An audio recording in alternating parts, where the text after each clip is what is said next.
اعوذ باللہ من الشیطان الرجیم۔ پناہ مانگتا ہوں میں اللہ کی شیطان مردود سے۔ وہ قادر مطلق جو ہر خامی سے پاک ہے، ایک رات اپنے بندے کو مسجد حرام یعنی خانہ کعبہ سے مسجد اقصی یعنی بیت المقدس تک، جس کے چاروں طرف ہم نے برکتیں رکھی ہیں، لے گیا تاکہ ہم اسے اپنی قدرت کی نشانیاں دکھائیں۔ بے شک وہ سننے والا ہے، دیکھنے والا ہے۔ اور ہم نے موسیٰ کو کتاب عنایت کی تھی اور اس کو بنی اسرائیل کے لیے رہنما مقرر کیا تھا کہ میرے سوا کسی کو کارساز نہ ٹھہرانا۔ اے ان لوگوں کی اولاد جن کو ہم نے نوح کے ساتھ کشتی میں سوار کیا تھا، بے شک نوح ہمارے شکر گزار بندے تھے۔ اور ہم نے کتاب میں بنی اسرائیل سے کہہ دیا تھا کہ تم زمین میں 2 دفعہ فساد مچاؤ گے اور بڑی سرکشی کرو گے۔ پس جب پہلے وعدے کا وقت آیا تو ہم نے اپنے سخت لڑائی لڑنے والے بندے تم پر مسلط کر دیے، اور وہ شہروں کے اندر پھیل گئے اور وہ وعدہ پورا ہو کر رہا۔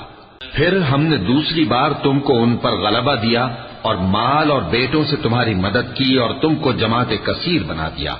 اگر تم نیکوکاری کرو گے تو اپنی جانوں کے لیے کرو گے، اور اگر اعمال بد کرو گے تو ان کا وبال بھی تمہاری ہی جانوں پر ہوگا۔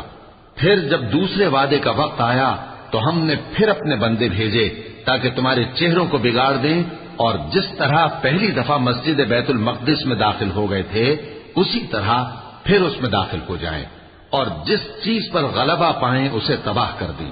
امید ہے کہ تمہارا پروردگار تم پر رحم کرے، اور اگر تم پھر وہی حرکتیں کرو گے تو ہم بھی وہی پہلا سلوک کریں گے، اور ہم نے جہنم کو کافروں کے لیے قید خانہ بنا رکھا ہے۔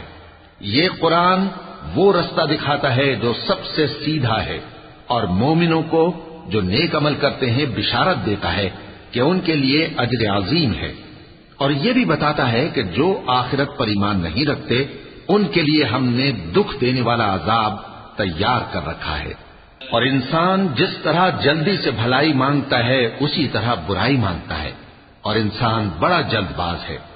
اور ہم نے دن اور رات کو 2 نشانیاں بنایا ہے، سو رات کی نشانی کو تاریک بنایا اور دن کی نشانی کو روشن، تاکہ تم اپنے پروردگار کا فضل یعنی روزی تلاش کرو اور برسوں کا شمار اور حساب جانو۔ اور ہم نے ہر چیز کی بخوبی تفصیل کر دی ہے، اور ہم نے ہر انسان کی اعمال نامے کو بصورت کتاب اس کے گلے میں لٹکا دیا ہے، اور قیامت کے روز وہ کتاب اسے نکال دکھائیں گے جسے وہ کھلا ہوا دیکھے گا۔ کہا جائے گا کہ اپنی کتاب پڑھ لے، تو آج اپنا آپ ہی حساب کرنے والا کافی ہے۔ جو شخص ہدایت اختیار کرتا ہے تو اپنے لیے اختیار کرتا ہے، اور جو گمراہ ہوتا ہے تو گمراہی کا ضرر بھی اسی کو ہوگا۔ اور کوئی شخص کسی دوسرے کا بوجھ نہیں اٹھائے گا، اور جب تک ہم پیغمبر نہ بھیج لیں عذاب نہیں دیا کرتے۔